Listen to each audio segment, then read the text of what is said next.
esta chava, me encontré el TikTok de ella, que ya ve que ahí cuentan sus historias y cosas así. Correcto. Entonces ella contaba que se puso a hacer unas bolsas en cinturón para mujeres, como las cangureras, pero con un diseño más, más sofisticado y más femenino. Y las empezó a publicar en TikTok y pues partió todas las barreras que podía tener locales, nacionales, y llegó directo a la internacional y bueno, tiene pedidos de todo el mundo. Sí. Y ella empezó a hacerlo todo, desde la publicidad, el diseño, el envío, el contestar las diferentes redes sociales, y ahora ya tiene una empresa ya consolidada. Aunque tiene una curva de aprendizaje, ¿no? Uh-huh.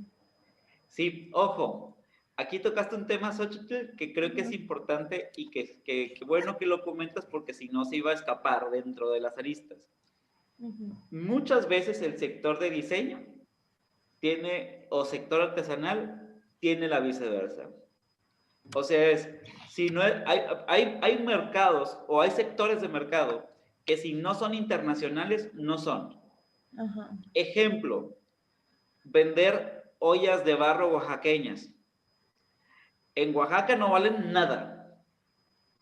¿Sí? O sea, a la gente no les importa en Oaxaca, pero ves a un extranjero y dicen, oh, México, incluso valoran más la parte de, oh, México, más que muchos de los del mercado local.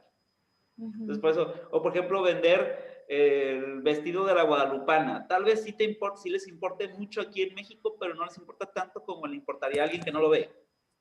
O sea, por ejemplo, el sector de diseño de moda y artesanal, si no es internacional, no es. ¿Sí?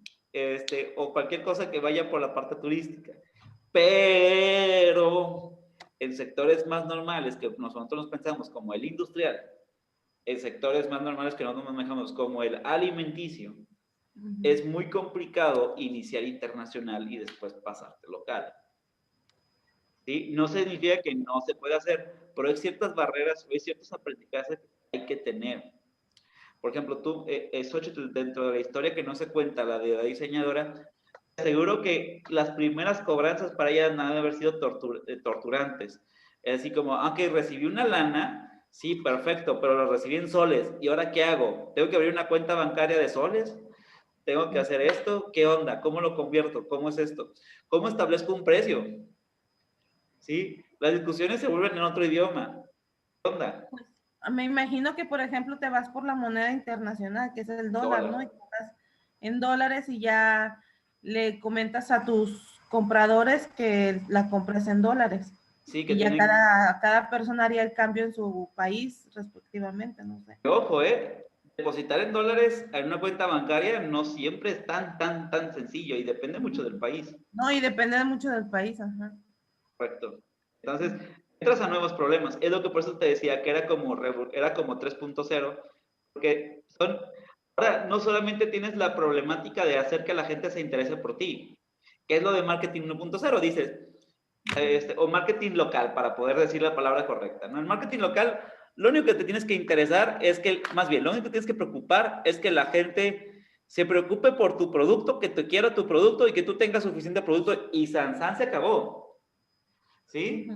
En el marketing nacional ya le agregas distribución. Es decir, la problemática de mandar a otros estados, de mandar eso, pues bueno, es algo extra. Pero en el marketing internacional no solamente están esos tres problemas. Están los problemas de las divisas, de la política, de las estructuras legales del otro lugar, de que en qué momento me estoy, hablando de la parte legal, en qué momento me estoy poniendo en un problema que incluso me puede meter a la cárcel. ¿Sí? Entonces, ese tipo de cosas le aumentan grado de dificultad. Por eso yo le digo que es jugar, si fueran como un juego, ya es este es dificultad hard, pensando que en el otro es easy. Podríamos contratar a una persona especialmente para eso, ¿no, profe? Como uno de comercio internacional, me imagino. Correctísimo. Casualmente existen gente que trabajan y estudian 4 años específicamente en este tema. Ándale, porque yo replane, porque como usted lo dijo, hay problemas legales. Claro. Más que nada por eso. Sí, y ojo, uno puede hacerle de todólogo, pero te soy honesto, ahórrate un tiempo de educación con asesoría, tanto legal, con asesoría también tanto de comercio exterior, que creo que son súper, súper, súper importantes. ¿Ok? Y justo, José, estoy completamente de acuerdo. Y no quiero que el tema, o no quiero que la tonalidad de esta plática termine con diciendo, ¿sabes qué? Ustedes no pueden y mándense el otro. Claro que pueden ustedes y creo que lo pueden hacer ustedes.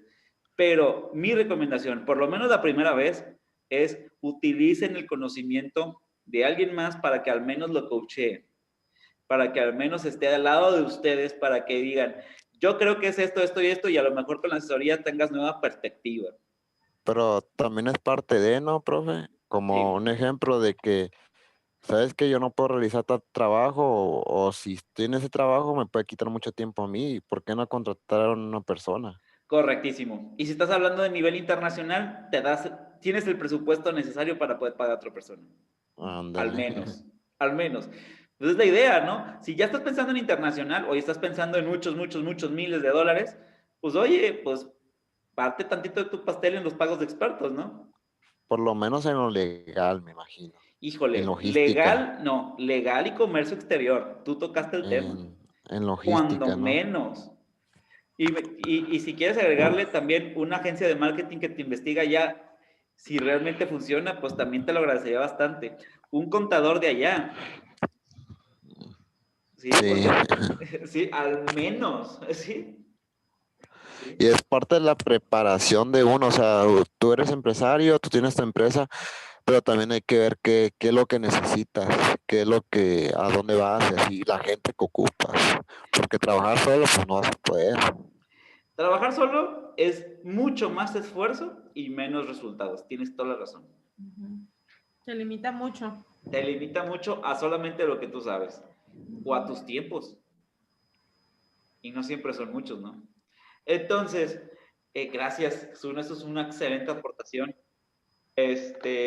Entonces, voy a retomar la parte de la plática en decirles que la administración, o más bien, de la administración del marketing internacional, nace de hacer también el mix de marketing que trabajamos en la semana 1, para después, se volteó otra vez la diapositiva, lo tenía bien, y se volvió a cambiar.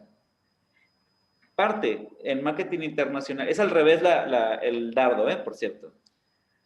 Parte de un proceso administrativo en donde haces planeación, organización, dirección y control. Para después hacer un marketing mix, ¿sí? De cómo funcionas tú. Y después poder pensar en los aspectos del entorno internacional para poderlo hacer, ¿sí? Y como ustedes ya lo saben, ahorita tú a lo mejor estás en un mercado local, en la empresa en donde estás en alguna empresa que ustedes conocen, están pensando en nivel local, ¿sí? Pero existen otras empresas que no lo están haciendo y que están pensando a nivel internacional y que pueden consumir de tus artículos, ¿sí? La pregunta es, ¿qué empresas internacionales también hacen? Y de esas empresas internacionales, ¿cómo tú contrarrestas esos problemas de la empresa internacional que viene contigo? ¿Sí? Por ejemplo, es un restaurante, estás en Montitlán, te está yendo muy bien, qué padre, tienes a muchas personas y de repente te ponen, creo que estoy exagerando, creo que va a tardar mucho tiempo que suceda eso, pero bueno, te ponen un Carl's Jr. al lado. Y de repente en el Carl's Jr., pues la gente empieza a ir a Carl's Jr. y se olvidan de tu restaurante. ¿Cómo le haces para contrarrestar eso? ¿Sí? O por ejemplo, de repente tú tienes una de lavado y secado y llega uno que se llama Tinta Express y te tumba un montón de gente. ¿Cómo le haces para contrarrestar eso? Vaya, todos los sectores tienen empresas nacionales o internacionales que te amenazan. ¿Cómo le haces? ¿Ok? Dudas, ansiedades, comentarios, algo que me quieran opinar antes de pasar a lo siguiente. Ahí. Pues creas un producto que ellos no tengan, ¿no? Para seguir atrayendo a tu clientela. ¿Será? Yo creo que sí puede ser una buena opción, pero a ver cómo le haces. Imagínate, en tu caso, pasteles Xochitl. De repente, ¿quién te gusta que llegue internacional que te pueda amenazar? ¿Cakebox? Ay, bueno. ¿Ramsey? ¿Qué haces contra esos monstruitos? Muy balasco, nada, ¿verdad? Perder. Imposible. No es imposible, digo. Hay formas de competir con ellos, pero ¿a través de dónde? ¿A través de dónde? De la innovación, pero ¿en qué innovas que ellos no han innovado? El precio. No. Venden muy caro ellos y pues vende barato. Digo, no es para tumbar tu idea, sino para ponerla todavía más, para complicarlo un poco más, para decir, oye, a ver, ¿cómo le hago? ¿Cómo veo? O sea, la innovación es una buena respuesta, estoy completamente de acuerdo. Piénsale, Xochitl. Pero exactamente. La respuesta parece fácil, pero cuando viene un caso como el que K-Boss, dices, ay Dios, estos cuates también son creativos. Oye, Ramsey, pues es un enojón, pero según esto le sale buenas las cosas. Nunca he probado nada de Ramsey. Ojo, a lo mejor salen cochinadas, ¿no? No sabemos. Pero... También hay que estar preparado, ¿no, profe? Para si sucede algo como lo que dijo. Exacto. Yo vendo pollos al pechugón y de repente me ponen un Kentucky Fried Chicken enfrente, ¿no? O sea, ¿qué hago ante ese tipo de cosas? Entonces, esa es precisamente la actividad número 1 del día de hoy. ¿Sí? Bueno, justamente los factores del entorno. Estaba buscando hace rato esta diapositiva justo cuando estaba saliendo tu Zoom. Me decías que una persona te dijo que los factores políticos y legales eran importantes. Justo era esta diapositiva la que estaba buscando. Por eso estaba dando de zapping. Creo que hemos tocado mucho de esto, pero también el que no hemos tocado a lo mejor son los factores demográficos. ¿Sabías tú que hay lugares en donde hay más viejos que jóvenes? Y que sabías que hay lugares que aún conservan mucha juventud más que viejos, por decir algo. Por decir en edad solamente. ¿Sí?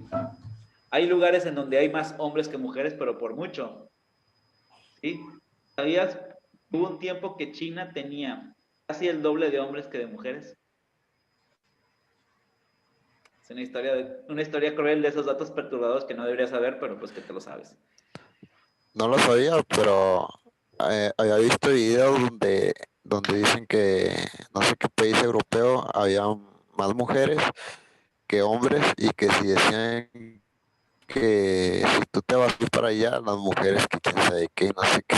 Que iban a ser casadero rápidamente. Ajá, también me sube esa. Ándale. Pero en este caso las mujeres son tan autosuficientes que no necesitan ser casaderos.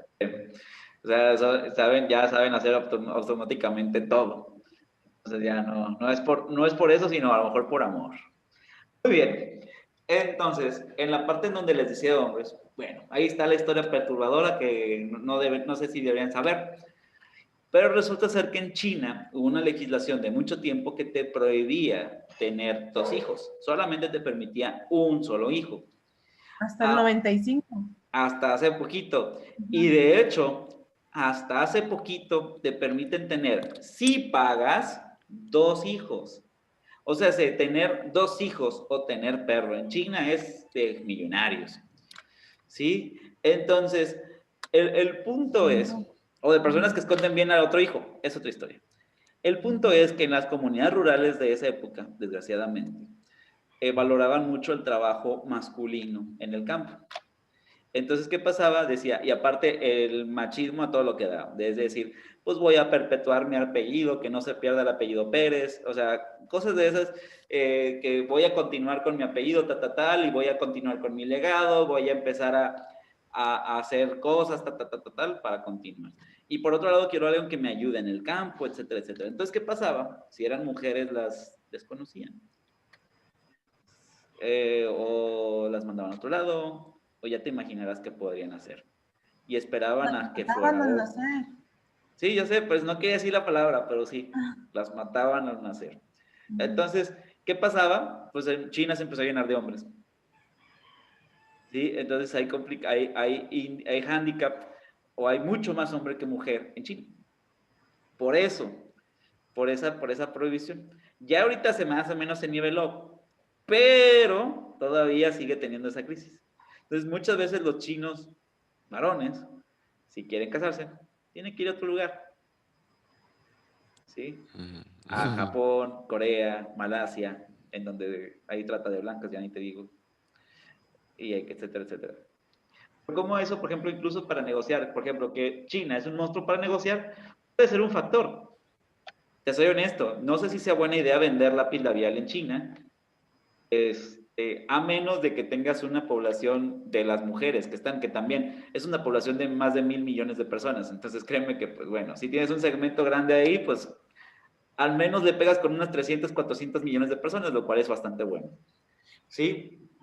Pero aún así, la proporción de hombres contra mujeres sigue siendo mucho mayor. Hablando de mucho mayor, poniéndole, no sé, que hay un 60% hombres, que para en los demás países es demasiado. Si sabías, por ejemplo, que en México creo que es más mujeres que hombres. Si estamos hablando como del 50.5 contra el 49.5%, más o menos. ¿Sí? El nivel de vida que tienen, estructura de edad también son cosas importantes. ¿En qué trabajan las personas que están ahí en ese otro país? ¿Sí? Hay países que tienen especialidades en cosas, por ejemplo, México se especializa mucho en todo lo que tiene que ver con sector primario, se especializa México. Es muy bueno en eso. Y creo que hay ciertas industrias mexicanas, por ejemplo, como el acero, que pues ahí van. ¿Sí? Pero otros países que se especializan en otro tipo de industrias. Y hay que checar en qué industria están para saber qué tipo de necesidades tienen.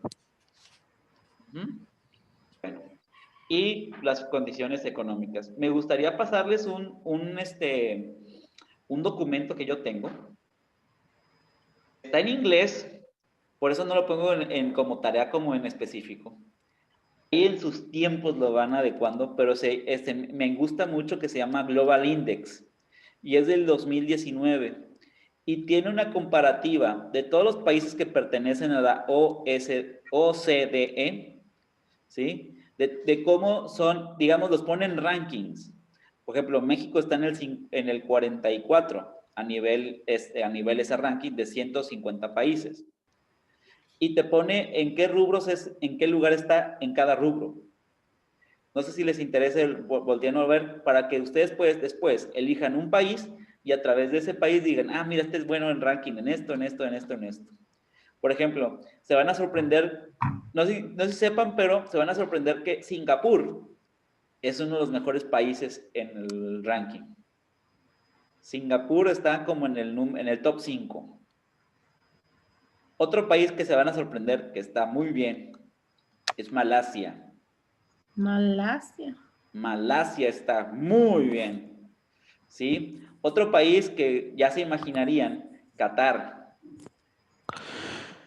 Qatar está muy bien. Dubái. Hong Kong. Son países que son muy buenos y los que ya ubican. ¿Sí? Dentro de África, híjole, África tiene un desbarajuste, pero hay países interesantes. Ahí están los árabes. No es África per se, pero sí, por ejemplo, Túnez podría ser árabe, pero por ejemplo, Arabia Saudita, hay más dinero de lo que parece. Hay muchos países que tienen más dinero de lo que parece. Entonces, es importante que vean ese Global Index para que después elijan un país y digan, no puedo. Digamos que tiene como un ranqueo como de 80 tipos de rubros diferentes en donde dices, ¿qué tal es su gobierno? ¿Qué tal es su salud? ¿Qué tal es su educación? ¿Qué tal es su migración? ¿Qué tal es esto? O sea, y tú puedes analizar todo de un país con este Global Index. ¿Se los puedo pasar para que lo puedan revisar? Sí, pásalo, profe. Sí, desgraciadamente la versión en español, está solamente la versión en inglés, la del 2019, y la versión del español es del 2015. Entonces era tan atrasada que dije, híjole, no les va a servir tanto como la del 2019. O igual quieren la de español de 2015, la investigo más y les paso de español. ¿Sí? Pues es un documento, se puede traducir, ¿no? Es un PDF. Ajá. Sí se puede. Sí. Ahí le pones en Google Translate, le pones la palabrita y ya con eso sale. De hecho, ahí en el celular le tomas una foto así y te lo traduce. ¡Órale! No, qué tecnológico mi salón, me encantan. Ok, Luego, como no perfecto. se me da el inglés, hallo todas las herramientas. Claro, Te claro. busco. Correcto. No, está bien, está bien. Igual mejor se los paso en español. Creo que tengo la versión en español por ahí. Ah, ok. Pero, y no está tan difícil de encontrar. Es un Global Index. Ok. El punto es que se den una idea. Entonces, bueno, la edad de comentarles que el capitalismo también tiene una historia. Y tiene una edad de oro en el capitalismo. Resulta ser que en los años 50, 60, a todo el mundo le empezó a ir bien después de la guerra. ¿Sí? Después de la guerra empezaron a necesitar demasiados productos y servicios y empezaron a romperse aranceles que normalmente no hubo. Entonces, hubo que muchos países que se beneficiaron de la posguerra. Uno de ellos, mis estimados, es México. México, en los 60s y 70s, no se ubican que decían que era un México boyante, pensaban que iba a ser la siguiente potencia mundial. Iba a ser una de las potencias mundiales, vaya. ¿Sí? Y se debía en parte porque se metió también en la edad de oro del capitalismo, en donde hubo países como Japón que llegaron a crecer 10% anual. Imagínate lo que es crecer 10% anual, en donde ahorita, si nos va bien, crecemos, ahorita en este país, ahorita en este gobierno, 1%. Si nos va bien, crecemos un 9%. ¿Sí? Teníamos crecimientos de 4%, lo cual para nosotros era maravilloso. Pero imagínense, en esta época llegó a crecer Japón 10% anual, durante una década. ¿Sí? Estados Unidos creciendo 4.3%, actualmente Estados Unidos crece 1% también. ¿Sí? Y Europa creciendo a una tasa del 5%. O sea que el mercado crecía brutal. ¿Qué significaba? Que entre más crecimiento había, no había una regulación tan exacta de los mercados, ¿sí? Entonces, de alguna manera u otra, era una muy buena oportunidad para hacer marketing internacional y cambiar, porque apenas estaban haciéndose las reglas, ¿sí? Se empezó a consolidar el concepto de globalización. Ojo, ya existía la globalización per se desde muchísimo antes, pero el término globalización, como la conocemos, se empezó a dar a partir de los 60 y 70. ¿Sí? Empezó el concepto de I más D. No se asusten, es investigación más desarrollo. ¿Sí? Pero lo van a encontrar en el mundo como I más D. ¿Ok? Empezó la revolución tecnológica en donde empezaron a entender que mejor tenía tecnología, mejor podía vender. Por lo tanto, una de las preguntas de oro para poder comercializar en otro país es, ¿qué tan revolucionario estoy en mi tecnología? Para eso, tengo que voltear a ver un concepto que se llama innovación y sobre todo patentes. Ahorita, después, al final vamos a poder hablar de eso. ¿Ok? Para esto empezaron a salir tratados de libre comercio. Ubican lo que son los tratados de libre comercio, ¿no? Son esos tratos especiales que tenemos nosotros con otros países. México, y tengo que actualizar el Telecán ya no se llama así, no me acuerdo cómo se llama. Pero México es uno de los países que tiene más tratados de libre comercio con el mundo. ¿Sí? Tiene con Estados Unidos y Canadá aún, tiene con Colombia, ¿sí? Tiene con Colombia algunos productos agropecuarios, tiene con Chile, tiene con Israel. Esto está bien interesante. Pensemos, cuando les pase esta gráfica se van a dar cuenta que Israel, ahí como lo ven, es uno de los países que mejor tiene innovación en el mundo, de los que más tienen patentes en todo el mundo. Entonces, que tenga esto con Israel está impresionante. Es una ventana de oportunidad de agarrar tecnología de punta. ¿Sí? Tiene con la Unión Europea, prácticamente muchos tienen con la Unión Europea, pero dentro de la Unión Europea están en el químico, maquinaria, manufactura, con Suiza, Noruega e Islandia. Eso también es fabuloso, porque resulta de ser que estos países nórdicos son los países que tienen más nivel adquisitivo por persona. ¿Sabían ustedes que el ingreso per cápita es el ingreso por persona? ¿Sí? En un año. ¿Cuánto ingresa una persona? Pues muchos pensaríamos que Estados Unidos es el que tiene más ingreso per cápita.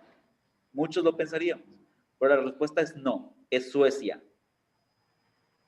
¿Sí? Suecia y Suiza, los parecidos de hermanitos, son de los países que más tienen ingreso per cápita. Por ejemplo, vivir ahí te garantiza de alguna manera que la clase media es rica comparada con la clase media de acá. ¿Sí? Y aparte no hay zancudos. Y aparte no hay zancudos, pero hay un frío que no te cuento. Pero bueno, esa es otra historia de mi abuelita.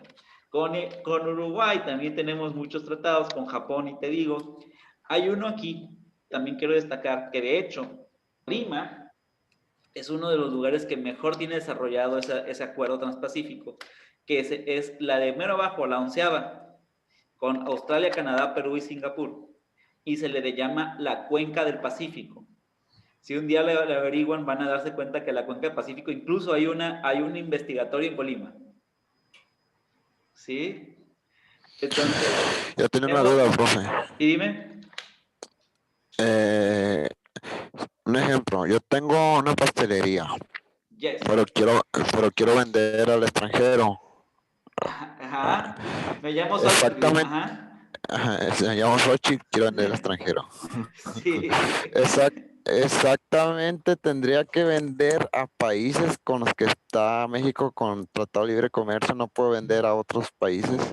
Muy buena pregunta, José. La respuesta es no. Pueden ser con cualquier país. La única diferencia es que si hay un tratado, digámoslo así, de alguna manera la barrera, el muro de contención para vender un producto en el otro lugar se disminuye. Digamos que es una barda más fácil de brincar.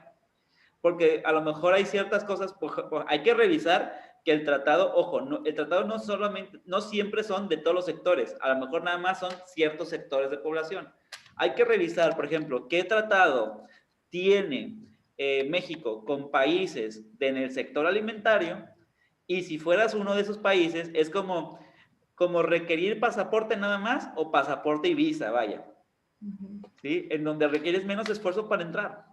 A lo mejor te cobran menos impuestos, por lo tanto, es más barato poder entrar. Porque sabías por ejemplo, profe, no sé, estoy en Cuba que no tiene tratado con Estados Unidos, acuerdos. Y yo, cubano, quiero comprar un producto de allá, lo mando a México, lo reetiquetan y me lo venden. Porque sí, así pasa. Así pasa, o sea, se quita la etiqueta, el envase o lo que sea, y se vuelve a envasar y ya se vende como un producto mexicano, pero que se compró en otro país y así. Entonces, así pasa también. Sí. Es más costoso, pero se puede. Sí. Quiero compartirte una historia, de algo que se dice en mi familia.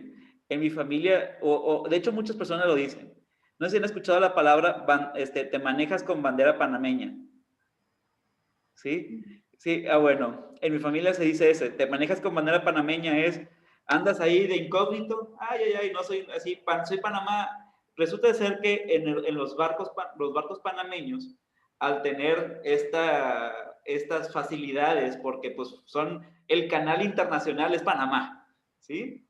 ¿Sí? O sea, el canal internacional es Panamá. Resulta de ser, si andas con bandera panameña, pues de alguna manera tienes muchas facilidades de impuestos, muchas facilidades de entrar en cualquier lugar. Y entonces se dice que hay, por ejemplo, barcos, por decir un país, barcos alemanes que le ponen, que cuando van a entrar a un lugar, le cambian a la bandera de Panamá y, hey, somos amigos, hey, no pasa nada, para entrar ahí. ¿Sí? Entonces se le dice que, por ejemplo, entras con bandera panameña, eso es, estoy en cualquier lugar y no soy enemigo de nadie, ¿no? Entonces, es parte de lo que están diciendo, o sea, mucho tiene que ver cómo estás tú como país con el otro país para ver cómo entras o no. Por ejemplo, en la época de Trump no nos veíamos tan lejos. ¿Cuántas veces vimos lo de la Guerra Fría con Rusia? No, veces también antes. Con China. Había una guerra fría comercial con China, ¿sí? Y que le aumentó un montón de aranceles en algunos productos, sobre todo industriales.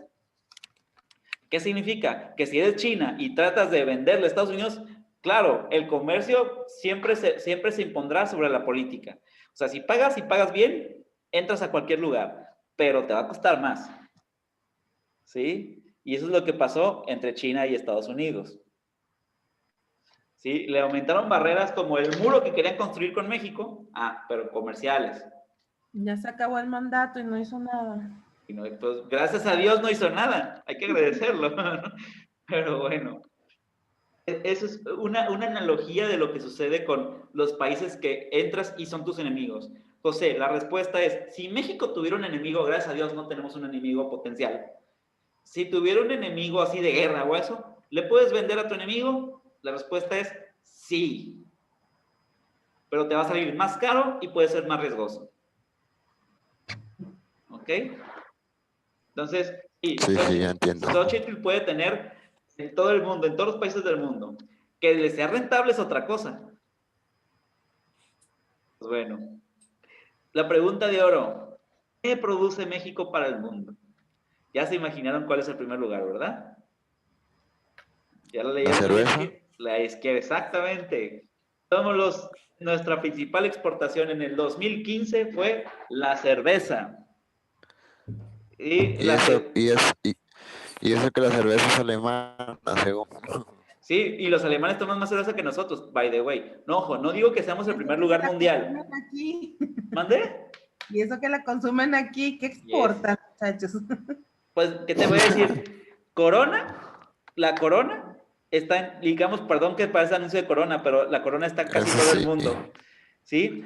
Y Sí. te digo que otros países la valoran como no tienes una idea. O sea, la ponen arriba de licores. Te cuesta más caro que los licores en Uruguay. Y está buena, ¿Sí? No, está buena. Excelente. Ahí por si le extrañas, por ejemplo, si estás de viaje en Alemania y extrañas la Corona, te la van a vender. Carísima, te la van a vender. La cervecería alemana, la que he escuchado aquí en México, es la Heineken. Y la neta a mí no me gustó. Son sabores diferentes a los que estás acostumbrado, mi estimado. Eso es parte de... De Justo lo gustos que a quería gustos, decirte. ¿ah? Justo lo que quería decirte. Acuérdate que existe la barrera cultural. ¿Sí? Hay mucho tema de barrera cultural, que por cierto, voy a tomar un tema como diferente de ahí, que es de hecho la siguiente sesión en la que empiezo a hablar de eso. Aguacate, híjole, si supieran lo que hicieron con el aguacate es impresionante. El aguacate subió tanto porque se les ocurrió a los aguacateros unirse y ponerse en un anuncio de Super Bowl. ¿Sí? Se pusieron en un anuncio de Super Bowl y se vendió como la botana para el Super Bowl. Entonces los gringos empezaron a valorar el aguacate y por eso les empezaron a denominar el oro verde. Y entonces México dijo, venga tu reino. ¿Sí? Aquí tenemos aguacate. Lo que pasa también es que el aguacate tiene historias, digámoslo, detrás de él, porque se dice que también la utilizan aquellos que están a veces en malos pasos, algunos en malos pasos para vender allá. ¿Sí? Es otra De historia. hecho, de hecho sí les hablan. En el huesito del aguacate. Ajá, aparte de que desgraciadamente se metió el narco, se metió con muchos cultivos de aguacate para quitar a los verdaderos dueños. Eso es una historia de esos otros datos perturbados que no deberían saber, que ahora ya saben. Bueno, sí, deberían saber para que sepan cómo se mueve a veces esto, ¿no? Pues es pero que uno de los mayores productores en México es Michoacán. correcto. De Uruapan. Correctísimo. ¿Y dónde más está? Bueno, es una de las tantas sedes, ¿no? Es una de las sedes principales. Entonces, resulta ser que el aguacate está metido mucho en ese negocio. Sería bueno incluso ver documentales sobre el aguacate. Hay muchísima historia detrás de eso. ¿Sí? Bueno, y va bajando, va bajando, va bajando, va bajando, va bajando. Pensaría que el maíz tendría un mejor lugar, pero no está por ahí. Pensaría que el chile tendría mejor lugar, pero está como hasta el séptimo, octavo. ¿Sí? Y nuestra cerveza es la que se lleva de calle en los agroalimentarios. Es que el maíz se puede plantar en muchos lugares, es muy resiliente, o sea, muy burro, ¿no? Entonces se puede plantar en otros países. El tequila, cuarto lugar. O sea que tenemos dos de cerveza, ¿no? ¿Se acuerdan cuando en la primera semana les puse las marcas más valiosas de México y aparecían un montón de cerveza? Ahora tiene sentido, ¿no? Con esto de exportación. ¿Sí? Entonces, es parte de... Me va a cortar la comunicación, se vuelven a conectar, ¿vale? Vale. Voy a cortar la comunicación.